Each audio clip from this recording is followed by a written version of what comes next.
नमस्कार मित्रांनो, तर आपल्या सोबत आता जोडलेले आहे आपले अजय चिरुडिया. तर मग पिंपळाव बसवनमधले हे लाडके तुम्ही पाहू शकता, निफाड तालुक्याचे उपाध्यक्ष. हां, तर मग भाऊ आता पार्टी तयार आहे का उद्यासाठी? हो, एकदम फर्स्टला तयार आहे. उद्या सगळ्यांनी यायचं आहे.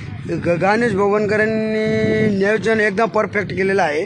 सगळ्यांनी उद्या 7 वाजल्यापासून तर संध्याकाळी 6 वाजेपर्यंत हा कार्यक्रम चालणार आहे.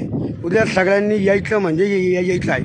तर आपले अजय चिरुडिया यांचं आव्हान आहे, ते बोलते का उद्या सर्वांनी यायला पाहिजे आणि या कार्यक्रमाचा उत्साह वाढला पाहिजे. तर त्यांचं म्हणण्यानुसार आम्ही नक्की येणार आणि तुम्ही पण या. भव्य दिव्य कार्यक्रम होणार आहे उद्या. या बा, सगळ्यांनी हजेरी लावायची उद्या. तर मित्रांनो तुम्ही पाहू शकता आता हे बा, महाराष्ट्रातील सर्वात मोठी बैलगाडा शर्यत म्हणजे युवा हिंद केसरी आपले गणेश भाऊ बनकर यांनी ठेवलेली आहे आणि आपल्यासोबत अजय चिरुडिया आहे. तुम्ही पाहू शकता, त्यांनी पण आव्हान केलेलं आहे. तयारी पूर्ण झालेली आहे आणि ट्रॅक्टर पाट्या आखू राहिला आणि आपले अजय चिरुडिया आव्हान करू राहिले. तर सर्वांनी यायचं. नमस्कार. नमस्कार.